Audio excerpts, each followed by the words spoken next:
So, ayan po, mga kababayan, na bigyan na po natin ng second chance si Princess and Kuya Jerome sa kanilang kasalan at binyagan ng kanilang anak at binyag din ni Ate Princess po, mga kababayan.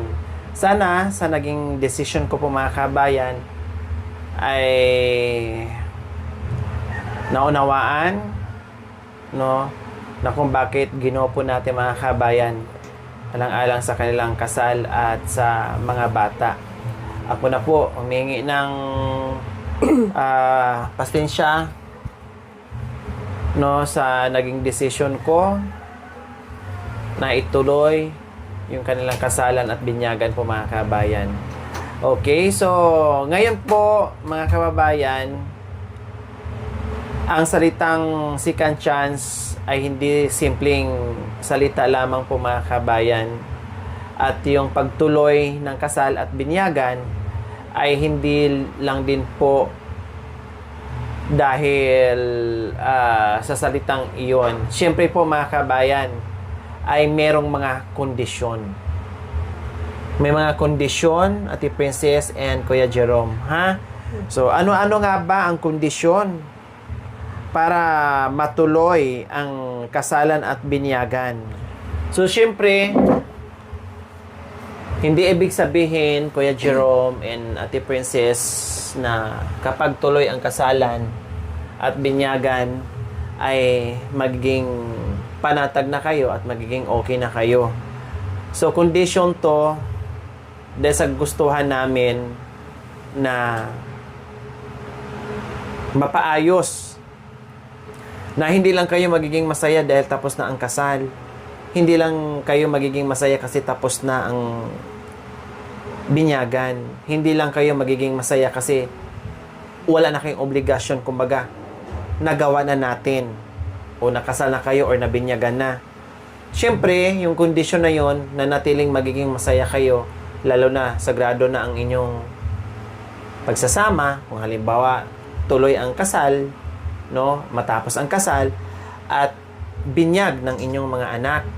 So gusto namin na maging masaya kayo palalo, kaya nagbigay ako ng kondisyon kung talagang kayo ay seryoso sa pagbabago at para sa buhay-buhay niyong mag-asawa, di ba, Ate Marie Chris? So ano bang condition number 1? Condition number 1, Kuya Jerome, Ate Princess, maghanap buhay pa din.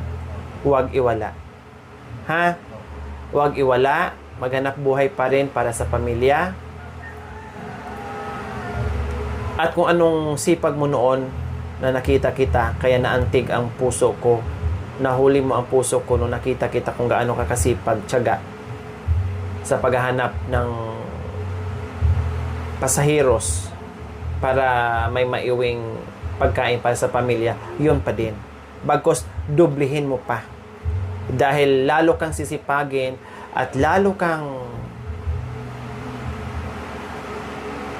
magpursige dahil na-motivate ka, no, gawin mong inspirasyon itong bagong bahay mo, yung motor mo, yung kinasal ka na, yung nabinyagan ka na. Kumbaga, yung mga iniisip mo noon na ang dami-dami na kung paano ang buhay-buhay, paano bahay, paano hanap buhay, paano yung pag-aaral, lahat iniisip mo ngayon. Ang laking ginhawa sa isipan nyo ni Princess and Jerome na binigay na ang lahat. Pati kasal at binyag nandiyan na. So, dapat dublihin pa ang pagsisipan. Na, kumbaga, 101% ginawa mo nun, gawin mo ngayong 200% para lalo pang magiging maayos ang buhay nyo. O, pangalawa, ang ugali. Hindi lang magpakabait ngayon, maging okay ngayon dahil binigyan ko kayo ng second chance. Lalo ka na, Princess. Si Jerome, kahit papaano, ay may mga pananaw na mali. Ganun talaga. Paliwanagan mo lang, makuha naman din ni Jerome. No? Yung sa ugali ni Jerome, kunting sundot lang ay nakukuha naman. So, lalo ka na, Princess, number 1 na pinapatanggal ko sa'yo, at hindi lang ako, Ate Marie Chris mo na lubos nakakaalam buhat ng maliit ka pa hanggang ngayon na siya ang lubos nakakaalam sa totoong ugali mo na baguhin mo na. Yung chance na binigay ko sa inyo, yung pagmamahal na binigay ko sa inyo, huwag niyong sayangin. Kasi last chance, kumbaga, second chance, binigyan ko kayo ng chance, second chance. Ako naman, kayo naman, last chance ko na itong binigay sa inyo ng pagmamahal na kapag sinira nyo ang pagmamahal ko, totaling ayaw ko na. Ayaw ko na, diretso na bawi sa motor. Tapos hayaan ko na, ayaw ko na. Dalhin ko na yung mga sponsors dito, buhatin ko lahat ng mga sponsors dito, no? Para hindi kayo magdamdam sa akin. Sila na mismo ang kukuha sa motor na yan. Sila na lahat ba? Kahit 10 sila na tawagin ko, sige, ayaw ko nang pumunta dyan. Kayo na lang. Gusto yung magdala kayo ng pulis. Hala, sige. Kunin nyo. Para ipakita ko sa inyo na seryoso talaga na kinuha nila. Baka mamaya kasi kung ako kukuha, sabi lang ako lang kumuha. O mas maganda, hilain ko yung mga sponsor. Sige, mga sponsor, paubaya ko. So sige kayo. Lusobin nyo doon. Kunin nyo. So ang chance na binigay ko sa inyo, second chance, nagbigay din ako ng second chance sa sarili ko para sa inyo. Para matupad yung kasal na naipangako ko sa inyo noon, pati ibinyag sa mga anak nyo. Then, pangatlo, mag-ipon. Mag-ipon. Hindi masama na meron kang ipon tulad ng ginagawa nyo. Ang masama, kapag wala kang ipon, pagdating ng panahon na kailangan mo, wala kang madukot. Pero kung may ipon ka dyan, may emergency man o wala, okay lang. Hindi naman iiyak yan dyan eh. Hindi naman iiyak dyan kung marami kang ipon. Bagos masaya pa, maginhawa pa yung utak mo. Dahil alam mo, ay may ipon ka. At isa pa, princess, kasi nag-iintriga sa'yo, si Jerome. Hawak mo ang budget.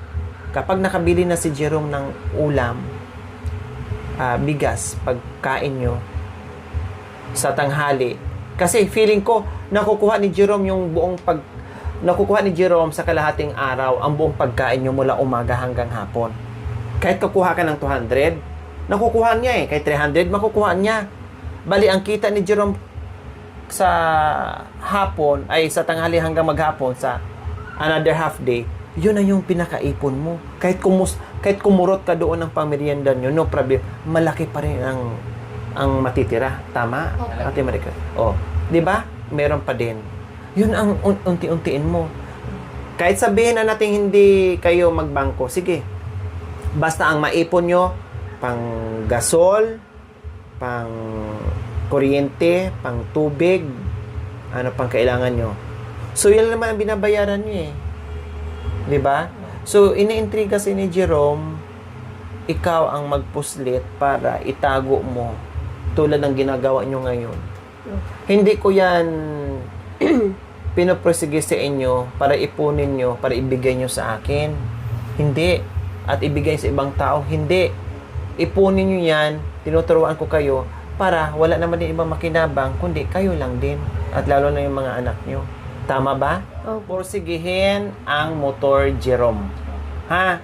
Porsigihin ang motor Jerome kasi 50% or 60% majority na ang motor talaga pag hindi mo nagamit at malaman sa iba nakaparking at malaman sa iba ang gumagamit, kunin talaga yan. Sa ayo at gusto nyo. Kunin talaga. Speaking of bahay, naalala ko, hindi ko din nagustuhan yung sagot mo, princess, ha? Bakit po? Kasi, nabanggit kasi ni Ate Marica sa akin, ito palang bahay, number 1 dapat ang binigay to sa tatay mo para sa kanya. Kailang ang ate mo nagpaubaya at naawat ng ibabaw ang pagmamahal niya sa iyo, kaya kayo binigay niya sa inyo. Ang sabi po ni tatay noong nabubuhay siya sa akin, alagaan mo yung bahay ko, bahay anak, huwag mong pabayaan. Sabi niya, hindi ko naman po pinabayaan yung bahay ni tatay. So, kung nabuhay siya hanggang nawala siya. Oo nga. Sa kanya. Pero, ate, teka lang, yung nasa picture sa titulo, hindi lang siya, kami dalawa. Dapat kami dalawang may-ari nito, hindi lang siya, ate. Doon din ako nasaktan. Dapat hindi sinabi niya ate na siya ang may-ari ng bahay. Dapat sinabi na sana, kaming dalawa. Hindi mas magandang pakinggan. Inasaktan naman ako yung sinabi na noon. Eh ako nga nagpakahirap dito simula nung 2016. Wifi mo matanda. Tumira na ako dito, ang dami ko ng hirap. Kung gusto talaga niya, Bakit nasabi mo ang dami mong hirap? Ano bang ginawa mo dito? nagdamo-damo po ako dito, nag-meeting, lahat po ginawa ko. Kung saan-saan po kami nakakarating yung mga tao dito. Ano yung pinapagawa nila. Kung talagang gusto ng atin noon tumira dito, noon pa sana nung buhay si tatay. Kung gusto niya, eh ako naman, ang kandito sumalpak. Simula pong nabuhay pa si tatay, hanggang nawala. Pinagaan ko Sino yung nag-alaga bahay. kay tatay mo? Kami ni ate. Kaming dalawa. Sino mamatanda sa inyo? Siya. Oh. Dapat sana natin sinabi niya, kaming dalawang may-ari ng bahay. Hindi lang siya. Sasaktan naman ako, ate. Sino may hawak ng titulo? Ako yung may hawak din titulo noon, binigay ko lang kay ate, pinatago ko lang. Ate, tago mo muna itong titulo ni tatay, baka makulit yung anak ko, sabi ko. Nakasulat sa titulo, dalawa kayo? Dalawa kami po. Nakasulat sa titulo? At paano ba Ate May Maricruz picture nangyari? doon, dalawa kami. Sige. Sige, may picture kayo. Opo. Hindi naman pwede ang may Yun picture. naman po ang patakaran dito. Kung sino ang nasa picture, Iyan ang patakaran yun dito ang- sa inyo? opo, yun Sabi? ang may-ari ng bahay, sabi nila. Sabi nila. Sino Opo. sila?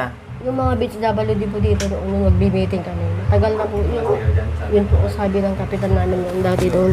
O halimbawa, sa sinabi mong totoo, na sabi ng tatay mo na dalawa kayo, paano kung titira din dito si Ate Maricruz? Kasi dalawa pala kayo nagmamay-ari. Opo, okay lang po. Kasama ko siya dito sa bahay. Na magkasama kayo. Oo. O paano kung sabi ni Ate Maricruz na ako dito titira sa kwarto, doon kayo sa sala? Okay lang po. Walang problema sa'yo. Wala po. Oh. So, ang pagkakaalam mo, sinabi ng tatay mo is dalawa kayo dito may-ari ng bahay. Oh. Wala namang problema doon. Kasi, bago natin pagsalitain si Ate Maricruz, ang bahay nakapangalan sa tatay mo. Opo. So, ibig sabihin, wala na kayong... Ay, may magulang pa pala kayo, isa. Kailang, hindi na nangialam si mama mo dito dahil hiwalay na. Natanggap tong bahay na to, nawala na sila ni mama mo, hiwalay na. O, kasi wala na talagang karapatan. Pero, kasal sila ni mama mo. At saka si papa mo. Kasal sila. Opo. O, so kung habulin talaga ng mama mo yon dahil panghablan niya o sakali, ay yung papel, marriage contract nila. Kaya lang, hindi na natablan siguro ng hiya ang mama mo dahil sa ginawa din niya, dahil siya naman ang nag-abandon sa inyo. So, hindi na niya ginawa yon, hindi niya hinabol kasi nahiya naman siya. So, ngayon, ang mangyayari noon, itong bahay matik sa mga anak lahat. Hindi lang ikaw, hindi lang si ate. Pero, nakadepende minsan sa namatay, sa tatay, kung saan niya ihabilin yung naiwan niyang mga tulad nito, bahay, pera, ari-arian, kung ano-ano pa. Lalo na kung nakasulat ng formal sa last will. Lalo na kung nakasulat sa last will na, ako si Juan de la Cruz. Ang tangi kong mapamanahan lamang ay si Princesita /Ansing. Ganon. Walang magawa si Prince Maricruz, walang magawang mga kuya mo, wala kahit anong sampa ng kaso nila, kahit anong pilit nila diyan, saan sila magreklamo, wala silang habol kasi nakasulat dun sa papel ay tanging si Princesita Liit /Ansing ang nagmamay-ari sa bahay na to. Totoo yan. Wala. Pero, dahil sa picture lamang, at hindi ko alam, dahil ito ay pabahay, kung ano ang nagiging roles nila, hindi ko kabisado, alam mo yan at alam ni Maricruz, pero hindi lamang sa sabi-sabi ha, kasi mahirap yung sabi-sabi. Diba? Maganda yung ano ba talaga. So, Ate Maricruz, bakit napunta sa'yo yung titulo? Kukorek ko lang po yung sinabi ng kapatid ko. Hindi po totally sa kanya binigay talaga yung ito. Bahay. Ni tatay. 2009 po ito nung in-apply namin ni tatay. Siyempre, si Princess po noon dalaga pa. Okay. Dalaga pa po.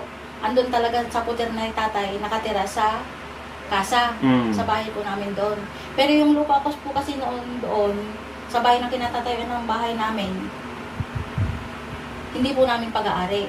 Ngayon po, nagpursige akong mag-apply dito sa DSWD ngayon po. Sa Rosac. Ngayon, nag-apply po kami doon ni tatay. In-apply ko po siya. May senior siya, may purpose po. Tapos biglang na tanggap po yung pangalan niya sa pag-apply po ng pabahay. Kasi nga po, hindi po namin sarili yung bahay. Hindi siya po yung kasakasama ko. Siyempre, ang tatay po is senior na. Kaya ako po yung naglakad-lakad doon para makakuha po ng sariling bahay dito. Ngayon, nung na-approvean po ito, siyempre, na-approvean po ito Ikaw ang naglakad Opo. para magkaroon si tatay mo ng bahay, Bahay dito. Opo. Kasi palakasan yon, Opo. una-unahan yon, ganon. Opo. Kaya laking pasasalamat po nung nabunot ang pangalan ni tatay sa isang beneficiary dito sa pabahay. Noon. Tapos, nung namatay, Hindi pa po. Tapos nung buhay pa po siya, syempre ito, dalaga pa. Si Princess, edi automatic po nandun kay tatay. kasi ano pa eh, sako pa niya. Opo. Pero kahit po nandun si Princess Liit, aka Ansing po, ako pa rin po yung laging kasama ni tatay sa naglalakad ng papel. Hindi po siya kasali. Doon, hindi po siya kasama. Kumbaga kami lang dalawa, tapos yung maliit pong anak si Jo Marie. Yun po yung kasama ko, taakay-akak ko po, mali pa po, mga 3 o 4 pa lang ang taon niya. Ngayon siya, hindi siya kasama. Ako po yung naglalakad ng mga papel, lahat ng pagkuhan hanggang sa napunta kami dito. Pati paglakad po ng, yung kuryente, yung tubig. Ako po yung kasama ni tatay hanggang sa pagkabit. Yung tinanggal niya pong yero doon, ako po nagpakabit noon dahil sa purpose.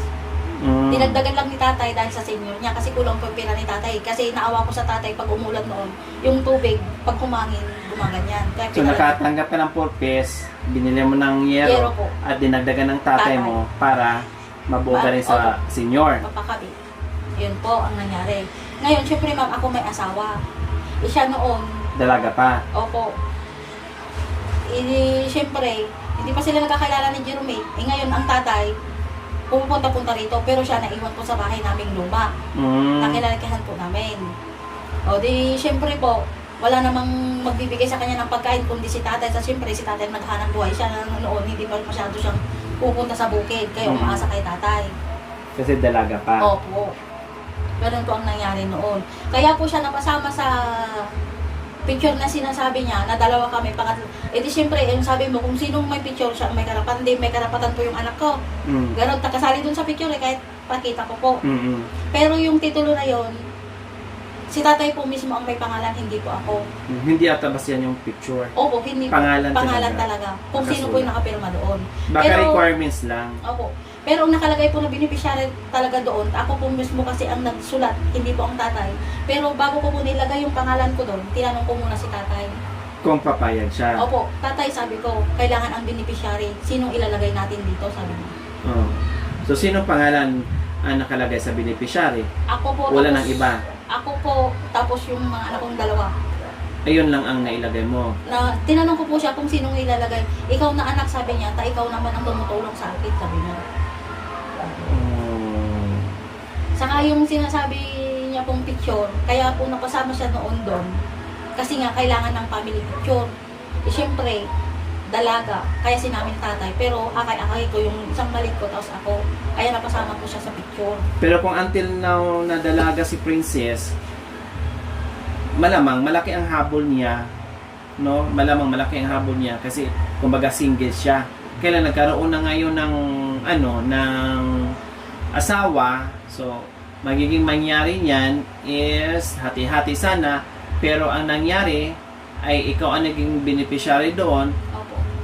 Nasa sayo na lang siguro yon kung anong gagawin kung hindi ka magiging gahaman at pwedeng ang mana sa tatay ay pwedeng paghati-hatian sa mga magkakapatid. Opo. Nasayo na lang yon, Opo.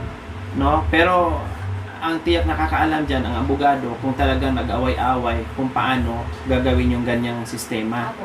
Diba? Sa akin lang yun. Ano ko lang yun? Opinion ko lang. Kaya Opinion lang ko lang. po sila na punta dito. Pero na, paano napunta? Siya po. Ito na po yun eh. Buhay pa po ang tatay. Siyempre, si Princess, dumala-dala na po dito. Eh ngayon, andito naman si Jerome. Dito po sila nagkaroon ng love story. Ngayon, mag-asawa na sila. Sila, gusto pa rin tumira doon kay tatay. Sa luma. Oo po, sa luma. Dito po, parang si tatay lang ang pumupunta nung buhay pa. Sila naiiwan doon. Eh, nung nagkaroon po ng sakit si tatay, talaga pong pinapadoktor-doktor po. Kahit tanungin niyo po siya, ni pisong tulig hindi po siya nagbigay sa akin, ni pamasahe. Ako pa po mismo ang nagbibigay sa kanya ng pera niya doon sa ospital para bantayan lang si tatay. Ako naman, salita niya akong siya magbabantay doon, salita niya ako para magpitas ako ng talong, para yung tandang ko magpitas ng talong, ibabalik ulit doon sa ospital, magdadala ng baon nila. Para meron silang pangkain. Opo. Kumbaga, magbantay lang sila. Opo. Hindi nila problemahin yung Pera po Pangbili. talaga namin. Ako po. kasi ikaw Ganun po na ang gawing ginagawa ko. Kaya nasabi niyang nag-alaga din sa satari. Oo, nag-alaga siya, tagabantay. Pero ako po tagahanap ng pera para may gamitin sila doon sa ospital. Eh, mag-asawa na sila noon. Dapat sana, kung talagang ano sila, si Jerome sana ang bibigay din kay Princess. O Princess, Panggastos-gastos. Opo, pera mo to na mag-iwan po. magtulungan kayo. Opo, sana. Pero baligtad pong nangyari. Kahit tanungin niyo po sa kanya, ako pa yung nagbibigay ng pera para sa kanya may pangkain lang sila doon.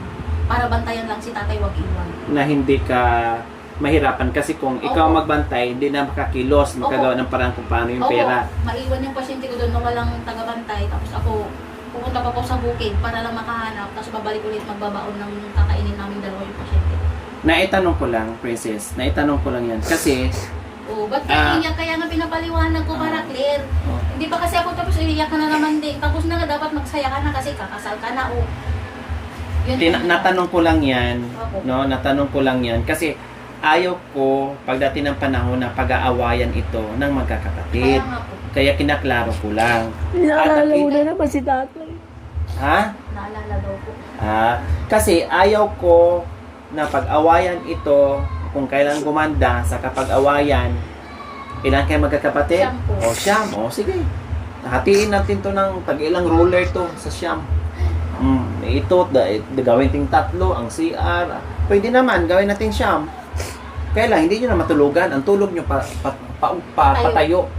Pati po yung Ayaw kong kasing darating ang panahon na pag-aawayan. Pero, nakikita ko naman sa mga kapatid mo na mapagbigay.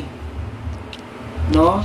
Mapagbigay at hindi sila umaasa kung anong meron na naiwan sa tatay nila. Katulad ni Ate Marie Chris mo.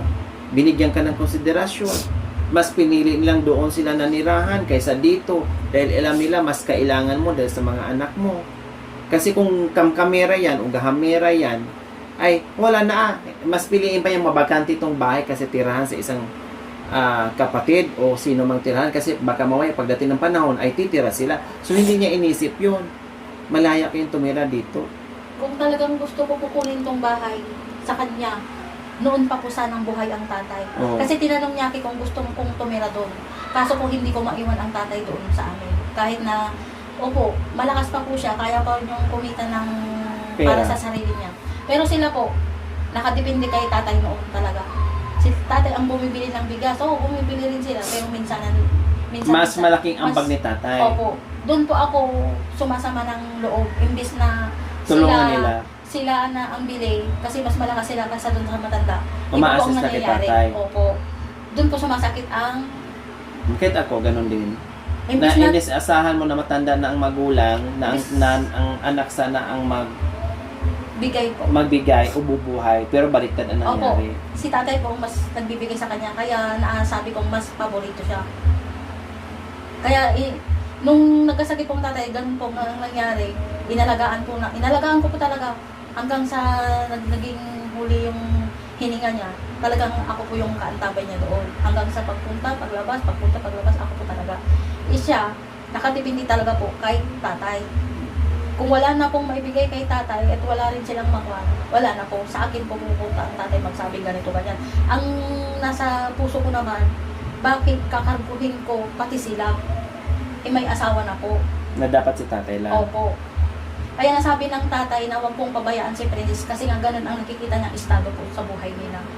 Saka hindi mo din kayang tiisin, parang Opo. ganon. Opo. Kaya ganun po ang nangyari. Ngayon, nung namatay po ang tatay, pero sa akin ako hinabili nito. Ni tatay.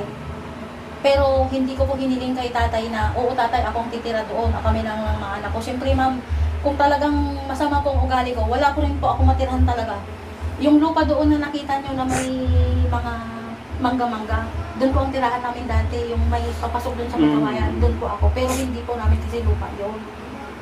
Ngayon, sa awa ko sa kanya, na may talina po si tatay, kinausap ko siya. Ading, sabi ko, yung bahay ni tatay doon, sabi ko, tao wala naman na kayong pagtitiran. Siyempre, paalisin at paalisin kayo dito. Nakagaya ko, sabi ko, doon na lang kayo tumira.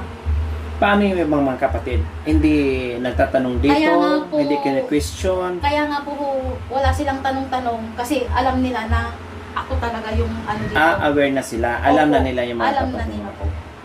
So wala naman silang second emotion na, ay ate, bakit ikaw lang nakabenepisyo dyan sa bahay? Wala naman. Wala po. Kasi Talagang- alam nila na gano'n Opo. ang nangyari. Ganun talaga ang nangyari po. Alam nila na ganun talaga ang nangyari na alam nilang ako talaga naglakad para lang makakuha kami nito. Tapos Lahat. ikaw pa nakasulat sa beneficiary. Opo, pati yung anak ko. Yung picture, kasi sabi niya, kung sino may picture doon, nasabi ng mga BHW sa kanya, may karapatan. Hindi, ang pagkasabi mo agad doon din, na may picture yung anak ko doon, di may karapatan. O di mas maliwanag po yun, may pagkasabi niya, di ba? Oh. Pero, Hindi mo kinamkam. hindi po. Pinaubaya mo sa kanya. Opo, siya na ang pinagtira ko dito. Ako pa nga po yung magpakabit ng kuryente nila. Sa sariling pera ng tatay. Imbis na yung pera na yun, gagamitin sana sa pagpapalago ng kwan para mag-emergency. Mahuhugot at mahugot sana naming magkapatid. Pero kinausap ko sila yung mga kapatid ko na yung pera ni tatay na naiwan dun sa... Pera niya po dun sa rural noon ay. Ako po pinaghawak talaga, hindi sila. Yung mga kapatid ko, gusto nila sila. Pero nagdesisyon yung kapatid ko, yung kakapon ko, yung matanda na. Ako Basta dapat- kakatanda. Opo, yung pinakapatandang lalaki po sa amin, sinabi niya, akong maghawak. Kasi, lahat ng tulong niya, lahat ng mga, ng mga tao sa lamay noon, ako daw akong pinaghawak niya. Kasi, alam niyang ako yung nag-asikaso kay tatay. Sa akin po itiniwala lahat. Nagtiwala kasi alam nilang hindi ka kamkamera. Opo, alam nila. Alam nilang kahit na maubusan ako, wag lang sila. At saka isa pa, kung tuusin, kung halimbawa lang no, mag-away kayo, awayin mo yung ate mo, magagalit ka dito. Eh kung mananaig ni ate, sundin yung papel kung sino yung beneficiary dito, naku, may laban si ate. Kasi siya ang nakasulat sa papel, wala kayong magagawa. Wala po yung pangalan niya sa beneficiary. Kung kung tawag nito, kung nagiging gahaman ang ate niyo, 'di ba? Kaya lang siyempre, mas naawa siya sa inyo. Nagbigay lang siya pati sa mga bata.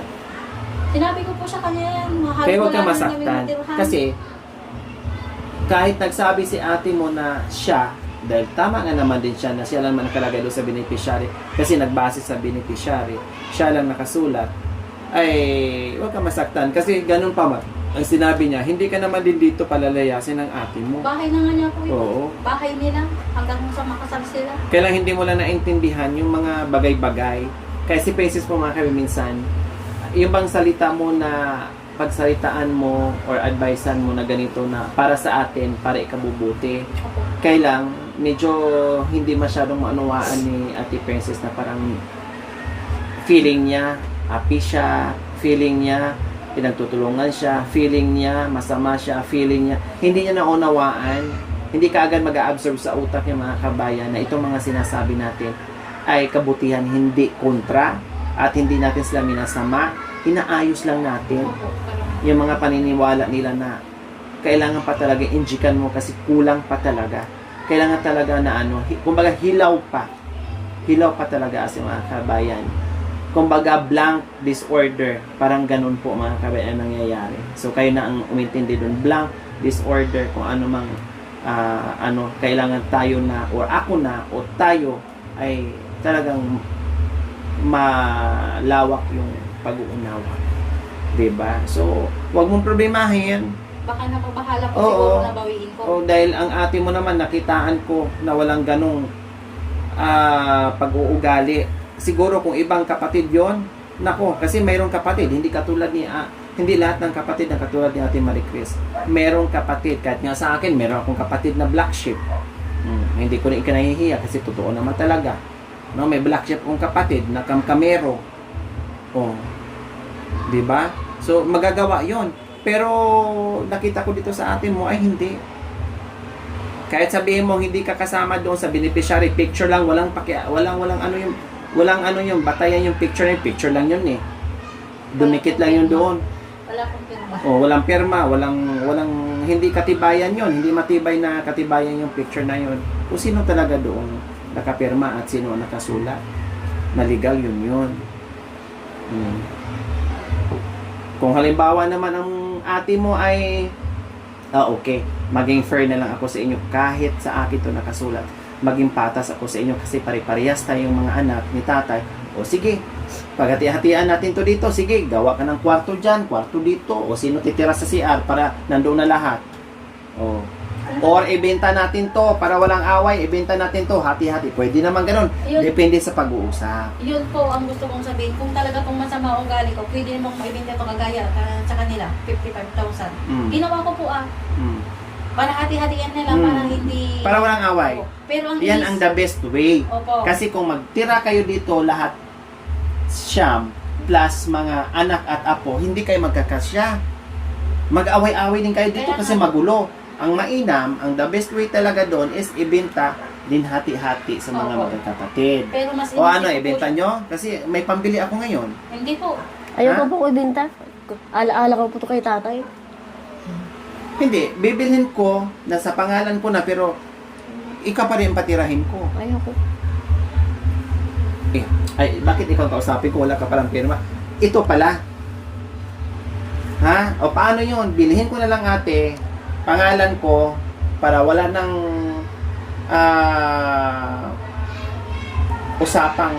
mahabang usapan. Pangalan ko pa rin, patirahin ko pa rin sila doon. At least, wala ka na doon, hindi na siya mag-isip doon kasi nakapangalan ko na eh. 'Di ba? So, magkano kaya sa tingin mo? Sige, isama mo na ang pagpapatayos, pagpa-renovate. Presyong bago, hindi presyo. Kasi noon walang halaga 'yun ha. Oh, walang halaga 'yun. Kahit 100 bigay noon, ayaw ko bilhin. Kung sa kanila po ni Jerome noon, 55,000, ito po kaya napakaganda. Oh, kaya nga. Pero kahit ukuran niya po ako ng 1 milyon, hindi ko po bibigay. Hindi mo talaga ibibigay. Kasi Ay, po tatay ito may ko, ayaw sentimental value po ito kasi para kay tatay. Para Diba? sa amin. So, ibig sabihin, Ito lang po ang alaala ng tatay na naiwan para sa amin. ibig sabihin, hindi kang kamera yung kapatid mo. Para Tsaka hindi kasama mo ko na rin si tatay dito. Kapag mukhang siya doon. Saka ito yung siksik mo sa utak mo, Ate Ansing. Ay, Ate Ansing, ay. Excuse me, hihilang ako. Hihilang ako. Ilang linggo na si Ansing dyan? Ilang linggo na siya dyan? Pero masaya sa kausap mo? Opo. So, yes talaga.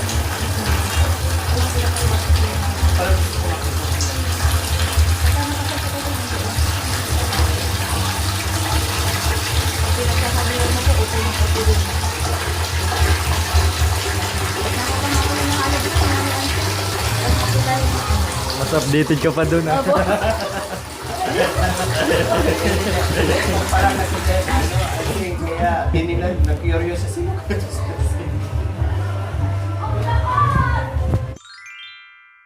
Thank you for watching. Don't forget to like, share, and subscribe.